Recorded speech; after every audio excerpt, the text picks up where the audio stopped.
Welcome to 1M3Y, a personal development podcast where I share about how to achieve your goals and speak to successful entrepreneurs and other key opinion leaders. I'm Joe. And I'm Kerwin.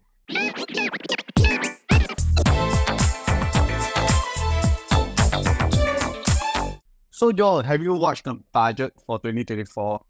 Yeah, I Budget. haven't really watched fully, but I catch like glimpses of it from social media here and there. Yeah. I think recently there's a lot of news on about how even cleaners, and to be a cleaner, you need to go to SkillsFuture and apply for courses to do, or to have some basic knowledge or basic introduction on how to clean toilets. And there have been an uproar of online netizens commenting and about this whole situation. So maybe let's talk more about that. So I know that you did some research on SkillsFuture. Would you like to share with us what you have researched on? Yeah, so actually, maybe I just start by telling you what SkillsFuture is. SkillsFuture actually is an initiative by the Singapore government to essentially encourage citizens above the age of 25 to upskill themselves, pick up courses. In the 2050, they actually introduced this scheme, and everyone who, upon reaching the age of 25, will actually have an opening credit of $500. So essentially, I haven't gotten my SkillsFuture credit yet. I'm gonna get it this year. Kerwin, have you been using your SkillsFuture credit? I think it's still been sitting in the wallet for 3 years already. So we will get it when we turn 25, and there are like instances like, for example, when the government actually did a top up of $500. It's a one-off top up to encourage people who haven't used the credit or who already finished the credit to go out and learn something new or skill themselves. And interestingly, the government actually introduced a new scheme called like the Mid-Career Support Scheme. This is actually for every Singaporean, aged 40 to 60. In 2020, they actually provided this $500 credit for individuals who want to improve their access to career transition programs. So that is quite cool, right? I think I read somewhere that was, what about the $4,000 one? Yeah, so actually the $4,000 one is 2024's scheme. Oh, okay. Yeah, the purpose of this $4,000 is to offset out-of-pocket cost fee for selected courses. I believe I saw a comment from Deputy Prime Minister Lawrence Wong that this $4,000 is not the typical $500 or top-up that they have done previously. This money is specific for courses that they have high chance to actually convert into employment opportunity. Yeah, so it's not. Do you have examples? Yeah, I guess they actually haven't announced like exactly how it's going. The news I've seen is that this money is actually so-called ring-fenced more tightly for courses that provides direct employment opportunities. Perhaps it could be courses where they take in schools, because SkillsFuture credit can used in polytechnics, ITE to actually take up those courses there. So I believe that these $4,000 would likely go towards paying for such longer courses that perhaps last for like 6 months, as compared to the typical like SkillsFuture course that perhaps only lasts for a few days. Yeah, so it is. But I think it's more of like you're taking a higher level. But yeah, ultimately this is part of their SkillsFuture level up program, and they really haven't explained or tell too much about it. But the purpose here is that it's another special thing. Yeah. Interesting. Interesting. So, do you think that the the courses for cleaners for beginners in that sense, was it new thing or was it always there? I think honestly this was quite a nonsense saga. There was actually nothing too weird or special about this. SkillsFuture credits have always been used for such courses, and these clinic course actually is a course that is mandated by some regulation in Singapore for, I believe it's the NEA. Essentially all cleaners in Singapore have to take this cleaning course so they can perform more effectively in a job. So it's not something new. I think the public just weren't exposed to it, and someone posted it on, I believe, Reddit or Hardware Zone, and everyone was. It became a news. Perhaps it was a slow news day and there was no news. Then the partnership or like they Today online something. Yeah, I don't they know. just want to- Actually, I totally forgot which. The goal of these courses was it to not just giving them the cert that you can clean the toilet or you can serve food. I know that for food health or even for with service staff in a restaurant, they need to go through some food safety course.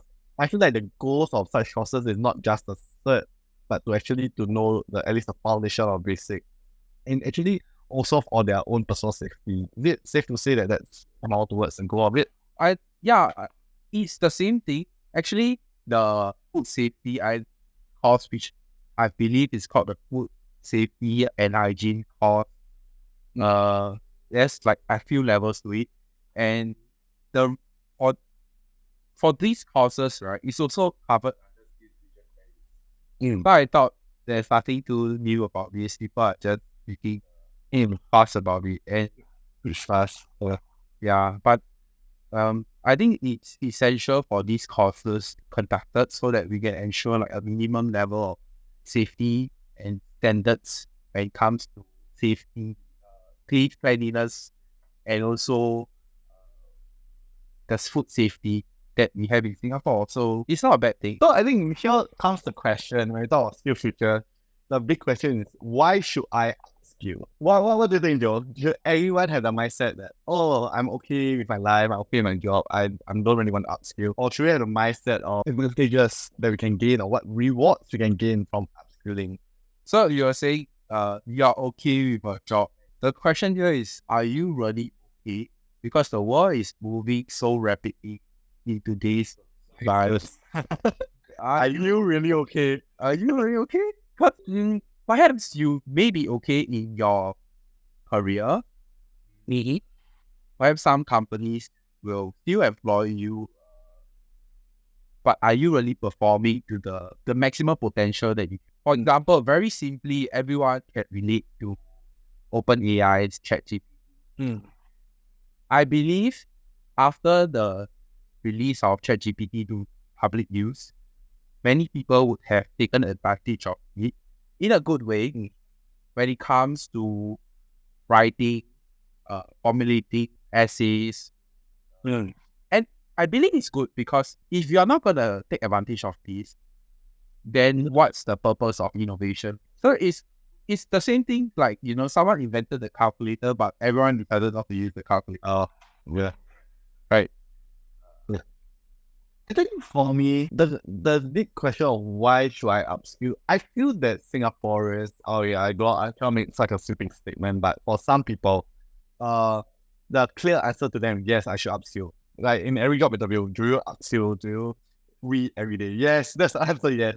But I guess it's really the motivation behind it. I know of friends who actually, I would say friends like acquaintances or people who actually does online courses on Coursera, but they just skip through the videos, they just ask ChatGPT, even MCQs right now on all these online courses, if you get below 60%, they ask you to do it again. Yeah. And the aim for them is to just get a shareable cert on LinkedIn to show or to push that they are actually upskilling. I don't know how many people actually does it, but I know of individuals who actually do it. So then every time when I hear stories like this, I have a thought of it. I feel that how long can you? I mean, yes, it's a good thing on your CV or your LinkedIn, but when it actually comes the time where you need to use the skill, will you actually know how to use it or? Yeah. Actually, that I just feel about that. I have a personal anecdote to this. But I have also done a lot of Coursera courses. especially during that time that we were both in Sweden. Because that time it was quite a transitionary time.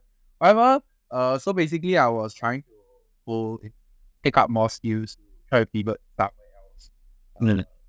And I took a few like finance courses. I did not skip through the videos. What I did was I sped the video up. So I did it in 2 times or 3 times. But still diligently taking notes and understanding the content. Personally, it was extremely helpful to me. After I took that experience, I used sort of these certifications or these essentially signals, right, on your resume to apply for finance related roles or investment related roles. And actually, when I went on the job itself, I have to put in that knowledge to use. So I believe that those people who turn on these courses and keep it, did not learn anything from it, but yet get a certification, they will suffer at the end of the day, because it's essentially the same as someone who say that you have certain certification. Essentially, say someone will fake their certification, right? But the problem here is that that's fair. The problem here is that this actually affects the reputation of Coursera certification, because a lot of people will think that there is not much value to these sort of like certification, because there's really no control over legitimacy of the assessments. Right. Yeah. What do you think? Do you think that Coursera or whatever edX and other online courses valid? To a certain extent, yes. The thing is, only recently only recently I'm aware, but actually, normally when people think about upskilling, they think about going on courses and stuff. But only recently, it came to my attention that actually, doing upskilling, let's say for a diploma student, your upskilling will be going to university getting a degree, because as a diploma holder, you have already the skill to find a job. But upskilling, get a degree, higher pay, be more competitive in your certification and stuff like that. But I realized one thing that is missing from all these online courses is the networking area. So when you go to school, you go to the same major, people are interested in what they are studying or in their major, or most people are. And that's when you meet other people who are also equally as interested in what the major is. And I think that's really important, especially not just in university, but if, let's say, you want to start a business in the future, or you want to find a business partner or someone to actually even just go in life, go through life with, to grow and to encourage one another to really help each other navigate life, like even friends, or even what you like say, what brothers, or like fin. I would say fin bros is used there very negative stuff in some sense, but all of like friends going through life, helping each other to improve better in the career wise. I think that is very important also. Yeah. So actually, when you say that, right, it reminds me of how people say, when you go for MBA, if you go for masters, what the thing that you're taking away is not just the certification, but the network that the certification comes along with. Right? Because the people you are meeting there are people with industry experience, are really passionate. At least they believe that certification will help them in their career, which probably won't be too different from yours to some extent, right? It really depends. But essentially, if you're studying marketing, obviously you'll be doing something related to marketing, or it will be relevant to your job. So he's right that when you say like online courses don't provide that kind of thing, but other forms of upskilling, going for physical courses in schools, in course training providers and things like that, do provide this sort of additional thing. And it's also perhaps more accredited or recognized because there is a standard that people can ensure that the test is accurate, is reliable, the person did not cheat. Or at least it is seen that way, right?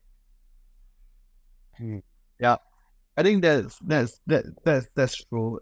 Especially, I mean, even talk about whether it's accredited or not. I think everyone remembers during COVID period how a lot of universities exams went online and how to prevent cheating, or there are a lot of cases on how students actually find a way to do it. Yeah. But that's another topic for another time. Yeah, I feel like that's not a topic for now.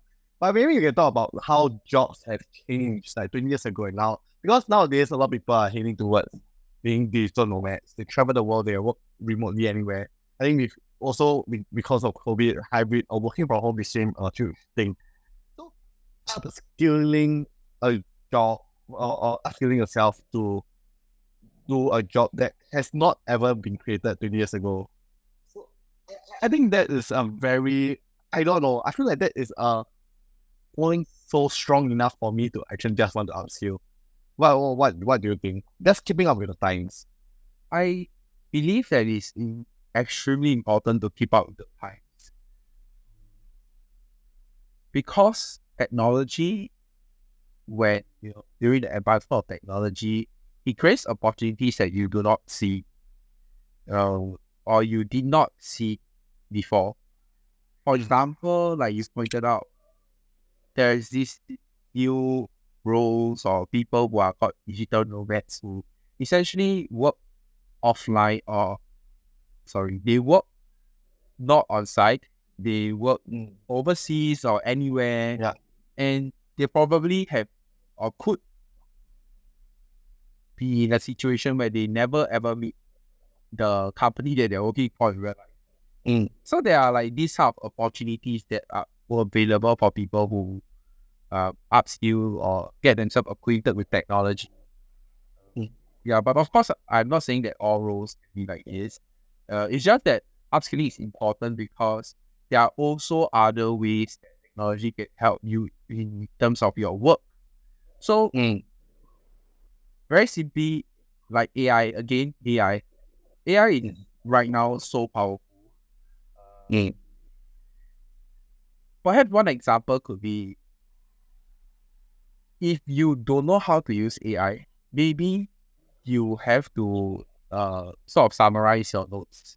Then you have to actually go and think through, how do I summarize this and that. But then when you use AI, you will actually just plonk the thing in, copy, paste, and then you tell AI, can you help me summarize? And you can give it some prompt, highlight the key points first.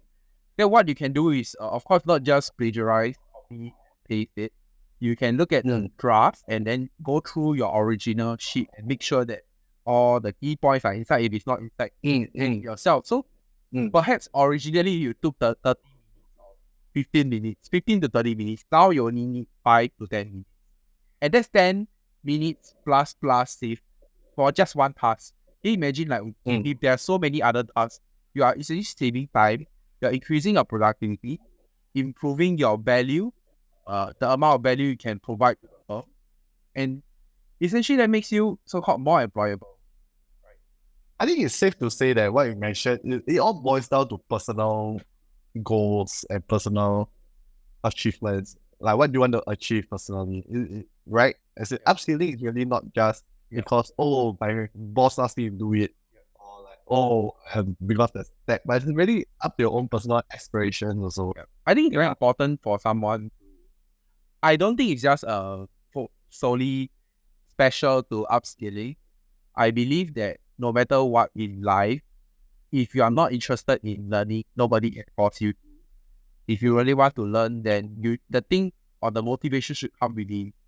If it doesn't come within, then there's really no point to it. Yeah, so that's true. Yeah, as much as it's important, you still have to find the motivation yourself. So then, Joe, what are some strategies to upskill, like for people who want to upskill? I know we came up with 3. Maybe you want to share the first one. I feel like if you really want to upskill, you need to find out what's the purpose of your upskilling. So, what are perhaps you want to change your career, perhaps you want incorporate a new technology to your daily work. be it a new software or be it a new technology like AI. Identify what you need and then go and find courses that is related to that, because we all have limited time. If you don't find the right course or find the skill that you need, then you are just throwing your time at taking courses that don't help you at all. Then essentially it's a waste of time. So think of whether whatever skill you need will help you. If it doesn't, then don't. Or I don't know, unless it's your interest. I think it's more of setting your own goals. So I think the first point will be more towards like your finding key skills that might help you. Not just it can be your interest to be just for reading for leisure, but it's also like what you clearly mentioned is where or which industry you want to move towards. I think that's very important. That drives the whole, like what you feel like quitting. That creates the motivation of keeping you continuing to go through the course or whatever it means. Yeah. I think the second thing also, then the second strategy, I think this is something that I don't know whether you agree with me, but it's a mode of learning. A lot of people think upskill is just online course, but there's so many ways of learning. It could be hands-on experience, finding an internship role, even though you have a high-paying job or you are in a management level, but you want to go into a different industry, maybe try an internship role, or even do side projects. I don't know if you are really passionate about it. I feel like that could be one of the ways, or that's how you learn. That could be one of the ways. That reminds me of the show, 40-year-old. Oh yeah. But I don't know. It is that. Yeah. Is it the Anne Hathaway one? It might. Oh, is it another one? I have no idea who is the actor, but it's basically this guy was like so old and intern for startup, right? Yeah. Yeah, that's the Anne Hathaway one. Yeah, so I don't know if it's weird for people who are old to pick up internship. I think the reason of what the government is doing also about the mid-career switch is something similar. The 40 years old, you get boost of $4,000. But I think as mentioned, I feel like it's up to your own learning mode of learning. I say, or what helps you lah. Maybe at the age you are just very comfortable and you just want to go for workshops or networking events. Yeah, that's fine too. I think the key point is not to just think of upskilling as watching a lecture online and getting a cert. Yeah. Yeah, it's to really internalize the learnings of the course and put it to good use. Mm-hmm. Yeah. Great. Yeah. That's a good strategy, I guess. It's not just many modes. You can do whatever that suits you.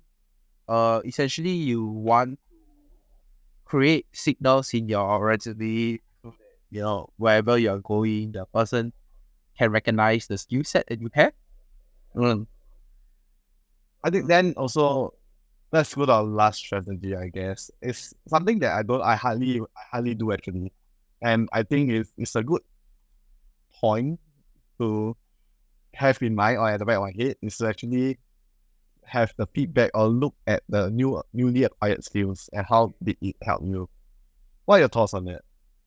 Do you think it's important? Well, it's always important to reflect. I believe that I'm a victim of not reflecting.